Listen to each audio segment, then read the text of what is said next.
Arsenal fans watching are probably wondering when they're going to get the credit that they will feel they deserve for that win over Manchester City in the Community Shield. Well, that time has come, and Jay's desperate to talk about it as well. How much of a statement win was it? Listen, it was a great win. It was a great performance. Arsenal seemed right at it from the go, scoring after 24 seconds, and what a great goal it was. It was, again, a really, really good performance. But I can't look at that and say that's an indication of what's going to happen all throughout the season, because the Community Shield is very different to the Premier League. But there were some good performances there, and obviously, our captain there, Odegaard, was fantastic. That's the kind of Odegaard that I want to see this season, week in, week out. He was playing like a real number 10, creative, getting on the ball, looking forward all the time to pass balls in between the lines. Obviously, he scored a fantastic goal as well. He just sat the keeper down and said, let me put that in there, nonchalantly. So I think there were some big performances. Again, Mosquera coming in for Saliba, big performance. And I'm looking forward to the season ahead now.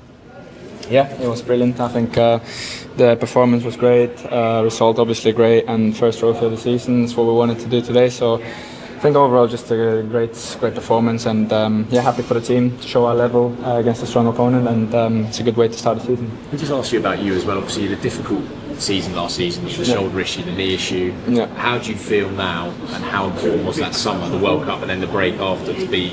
Yeah, no, for sure, it was massive for me. I think last year was really a big struggle with a lot of difficult moments. I think that's the worst thing for a footballer, to not be able to be on the pitch. And I think I had quite a lot of weird injuries and bad luck. So yeah, it was good for me to end the way first of all with the title here, and then good World Cup, and then a break. So now I feel good, and I'm ready to go again. The manager said the other day that he's expecting a bit more from you this season because of all the injuries and everything. Is that how you feel that you really want to, come to the for sure. I think after last season, to miss so many games because of injuries is really frustrating, and I think just what I've done is to use that as motivation for this year, and to come back stronger, and to use all those experiences in a positive way, and hopefully I can do that. The way you took your goal, Yeah. showed real confidence. Yeah. To sit the goalkeeper down like that, is something you can use this season to build on that. Yeah, no, for sure. It was good to get a goal. Obviously want to help the team score more goals, more assists and all that. So yeah, it's a good way to start the season, and I'm really happy to help the team. With Bruno in there with you today, how did you feel that kind of combination went? I think it was really good. Yeah, really good, really natural. I think since the first day he came in, it's been such a natural thing. Although we had some big fights in the past, with him, I think he's just come into the team as a really natural part of the team, and you can see his quality. He can win the ball. He's a fighter, but he's also so much quality on the ball. And he has that. What can I say? That. So calm on the ball, he always takes the right amount of time and finds the pass, so it's brilliant. And Christos as well, so good to have new players performing like that already. And aside from you. Yeah, well, Mikel Arteta couldn't hide his delight at the performance. This is what he said post-match. I think it's down to the preparation that we've done in pre-season, to the decisions that the boys have taken after the World Cup, to continue to get prepared, to come early because they wanted to be part of this, and they really wanted to win the competition because it's something that we earned last year, the chance to play against City here, and very impressed in the manner that we play, especially in the manner that we competed. So that's the standard for us, and if we drive the standards at this level, I'm sure that we're going to be really, really competitive. Right, Jay, we know you're very confident that Arsenal will win the title again this season, but how confident are you? Why are you so confident? And you've already got Manchester City to finish second, but you don't think they'll get that close. Is that right? I've got them to finish second. I just feel like when you look at this Arsenal team, it's a settled team. We've got a manager that's been there for years now. Everyone knows exactly what's expected of them. When you look at the other sides that are going to be competing, obviously Man City, like we just spoke about, new manager, new players coming in there. And then you've got Iriola at Liverpool, new manager, again, coming in there. So I feel like I look at this and I just say, Arsenal are better equipped to go and retain the title with these players. And then obviously we've added Bruno, one of the best Premier League players, one of the best midfielders in the world. We've added him. I still feel like I would like to see another attacking piece, because that was our poorest part of the pitch last year, our attackers. You want a left... Do you mean a striker or a left winger? Or both? Either or both would be the dream. But either or would be great too. I feel like Saka's going to have a big year this year. I mean, even when he came on yesterday, he looked very sharp. So I'm looking forward to it. I was surprised to see Declan Rice even be in the squad for this game, to be perfectly honest. He's had a long season last year. But like Arteta said there, players wanted to get back in the building. They wanted to train. They prepared really well. And like I said, I'm looking forward to the season, because this Arsenal side, this could be a dynasty, you know. Like, I think for where the other teams are, a lot of these teams that we're talking about that are going to be competing, they're in a transitional period. They just are. And it's not always easy to get a new manager in and hit the ground running. Yes, we see it with Slot for that one season, but then he got sacked. And I feel like now Arsenal are the best equipped squad, and hopefully we can add more to go forward and retain it. But last season we talked a lot about style of play, didn't we, with Arsenal and their set pieces? Well, this will put a smile on your face, OK, because there was certainly a different start to the performance yesterday. Their XG was 2.19, but none of that came from set pieces. So has winning the title allowed Mikel Arteta to get his side to play a more attractive style, let's say? Listen, I'm going to be honest, that set piece XG, that's going up. That's not 100%, because that's that's one of Arsenal's weapons. If every team in the world, if they had them kind of weapons, and they had a good set piece coach, and they could score goals from wide free kicks or corners, whatever it may be, you're going to use that. You don't care where the goals come from. You want to get the 3 points. But one thing I did say last year is that last year I didn't care about the style of play that we played. It was just about getting over the line and winning the Premier League. This year I want to see, a better performances. I want to see them dominating games more. I want Will to they see get more credit freedom. if they do? 100%. Because they didn't. 100%. I think and that's at the why end of last season you said Arsenal weren't getting the credit they deserved because everyone was pointing at set pieces and style of play. So if that changes, will they get the credit that they do deserve? Of course they will. Listen, the dream is to play attacking football, great football, win games as well, dominate games. And Arsenal definitely have the players to do it. Again, we've brought in Bruno. Solis looked really good yesterday. Got 2 assists. So that's exciting. I still feel like Arsenal are a couple of attacking pieces away from having, one of the best squads in the world, defensively and attacking-wise. But when you look at that open play XG, it was great yesterday. It could have been more than 3. And that's how good we played.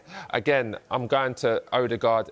He was key yesterday. And if I can see that kind of Odegaard playing throughout this whole season, avoiding injury, he's one of the best. He's going to be one of the best number 10s in the world. There's the proof of what you're talking about there. Why was he able to play that well? Why was he back to what you would believe to be his best? Was his role different? It looked different to me because he was further up the field. And that's what I always said. Odegaard, to me, is one of those players. He needs to be picking up the ball in between the lines. He needs to be getting side on, receiving the ball, looking forward straight away, and trying to get the forward players in or having shots. That's what he done yesterday. And then for his goal, it was great because he arrived in the box. Great first touch, sat the keeper down and then just caressed it into the net.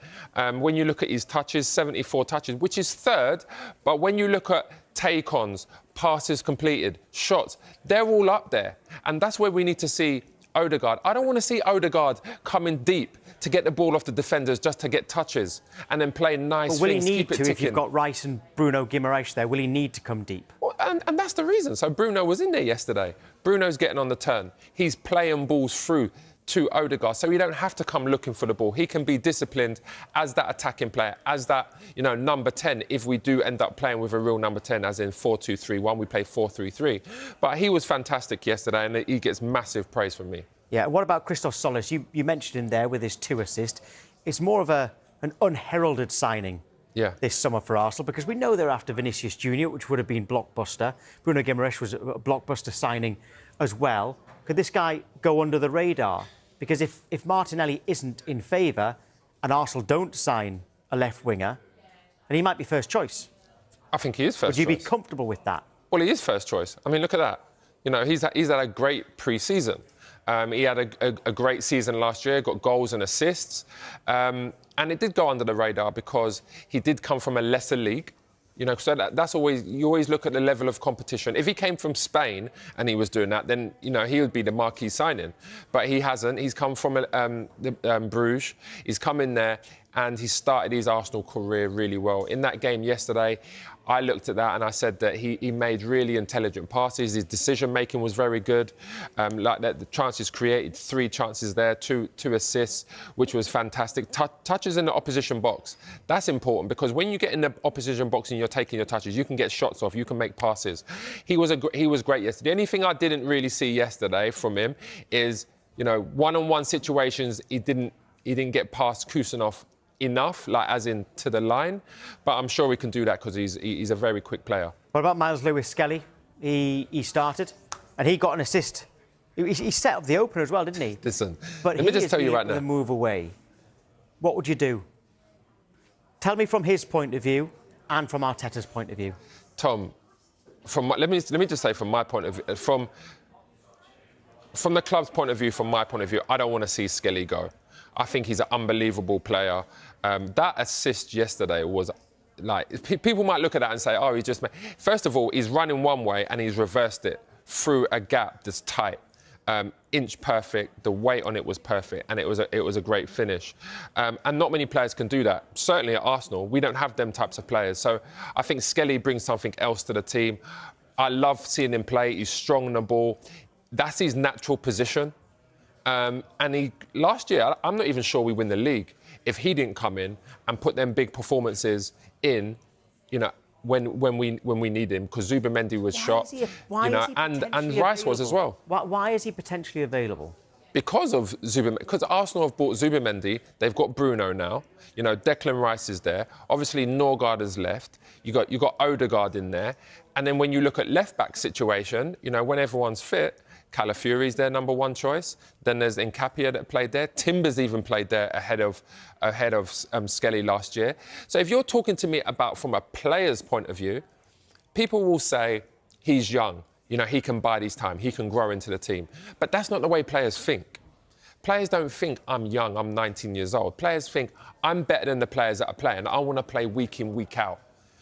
So from that point of view, I could understand why he might be looking to go elsewhere, especially if he can go to a big team and play week in, week out. But for me personally, I want to see Miles Skelly stay at Arsenal. He's a North London boy. He's one of our own. And again, if he puts in performances like that, I don't know why Zubimendi or anyone should be playing ahead of him. Okay, there is all. Arsenal have made a huge statement at the start of their title defence, beating Manchester City 3-0 in the Community Shield. Ricardo Calafiori struck inside the opening minute before Kai Havertz and Martin Odegaard completed a dominant victory. The performance gave Arteta's side their first piece of silverware and showed that the champions are already operating with serious intent. The result has now sparked an even bigger question: can Arsenal go back-to-back in the Premier League? Jay Bothroyd has argued that the Gunners are better equipped to retain the title, and their performance against City certainly provided evidence for that view. Arsenal looked sharper, more confident and more dangerous, while their defensive organisation limited City's opportunities throughout the match. Mikel Arteta will be particularly pleased with the mentality his players showed. Arsenal are not simply trying to celebrate last season's achievement. They are already talking about winning more trophies. Odegaard said the team wants to do it again, while Arteta praised the hunger and standards displayed by his players. That mentality could prove crucial when the pressure of a full Premier League campaign arrives. And then there is the Arsenal dynasty debate. Can this team establish a period of dominance in English football? The squad appears deeper and more competitive, while the addition of Bruno Guimaraes has added further strength to the midfield. However, Manchester City, Liverpool and the other contenders will have their own ambitions, so one impressive Community Shield performance cannot guarantee another title. The real test will be consistency over 38 league matches. Could Arsenal be entering a new era of dominance? The 3-0 victory over City has certainly raised expectations, but the Gunners must now prove they can maintain this level when the Premier League pressure begins. If Arteta's side can combine this hunger with consistency, fitness and squad depth, the dream of back-to-back titles, and perhaps the beginning of an Arsenal dynasty becomes an increasingly fascinating possibility.